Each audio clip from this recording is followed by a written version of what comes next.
কিচ্ছু বলবেন না। আমেরিকার এখন দাসত্ব করার জন্য মোহাম্মদ ইউনূস যা আমেরিকা বলবে উঠবে, বসতে বললে বসবে। মোহাম্মদ ইউনূস ওঠো, মোহাম্মদ ইউনূস বলবে ইয়েস স্যার। যদি বলে দৌড়াও, মোহাম্মদ ইউনূস বলবে ইয়েস স্যার আমি দৌড়াচ্ছি। ডিপ স্টেটে গোলাম গোটা বাংলাদেশকে বানানোর চেষ্টা করছে।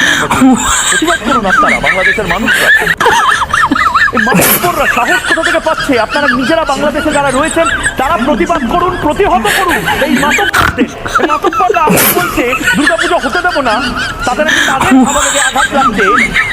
কিভাবে আঘাত লাগছে? যুগে যুগে, দশকের পর দশক ধরে বাংলাদেশের লোক কাকে কি বলবে সেটা কি তোমাকে বলে দেয়া লাগবে নাকি? তুমি কি ভারতের সাংবাদিক নাকি বাংলাদেশের চামচা?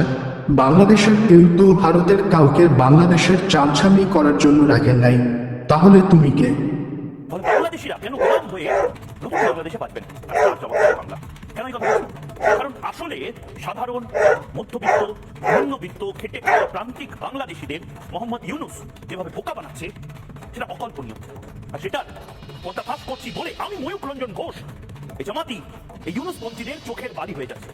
জবাব চাই বাংলার এই বিশেষ এপিসোডে আপনাদের স্বাগত। আমি কিশলয়। Hey y'all, come look at this. বিশ্বের সবচেয়ে বড় জঙ্গি সংগঠনের নাম কি জানেন? বিশ্বের সবচেয়ে বড় জঙ্গি সংগঠনের নাম হলো হেজবুল্লাহ বা হিজবুল্লাহ। সবচেয়ে বড়, সবচেয়ে ভয়ঙ্কর জঙ্গি সংগঠন হিজবুল্লাহর কোমর ভেঙে দিয়েছে ইসরায়েল। এবং জঙ্গি সংগঠনের একদম মাথা নাসরাল্লাহ তার নাম, সেই হাসান নাসরাল্লাহকে তার সুড়ঙ্গের ভিতর ঢুকে মেরেছে ইসরায়েল। কিন্তু তাই নিয়ে দুঃখ কার? দুঃখ হচ্ছে বাংলাদেশে, দুঃখ হচ্ছে পাকিস্তানে, দুঃখ হচ্ছে কাশ্মীরের একাংশে। কেন? কেন জঙ্গি সংগঠনের নেতাকে খতম করলে দুঃখ হবে এক প্রকার মানুষের? প্রশ্ন উঠছে। সুদানি মাগের পোলা তুই বলেন বস জি বিন্দাস বস খান কি মাগের পোলা তোর বাপ দিস ইজ দা ম্যান এম ক্যান নষ্ট খান কি মাগের পোলা অনলাইন ছেড়ে পোলা না হলে তোর বাপ। কি আর বলবো শরমের কথা, শরমে বলতে পারি না আমাদের ইলিশ খাইতে ইচ্ছে করে তাই এমন করে দেখাচ্ছি। তাও কি বুঝে না বাবা ইউনূস আমাদেরকে ইলিশ দাও না।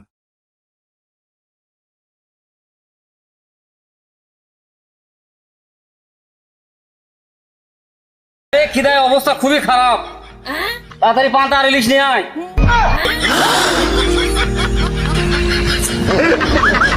কি স্বাদ রে, এই স্বাদ ইলিশ রে।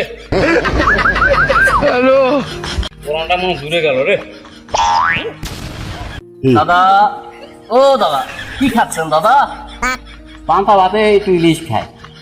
দাদা আমরা গরম ভাতে ইলিশ পাই না, আর তুমি পান্তা ভাতে ইলিশ খাচ্ছেন? তোমার তো বাড়া পাড়ে খাবে। হ্যালো, আরে হ দাদা আমার বাড়া নাই। ও দাদা, দাদা একটু দেন দাদা, দাদা একটু দেন দাদা, খাই দাদা।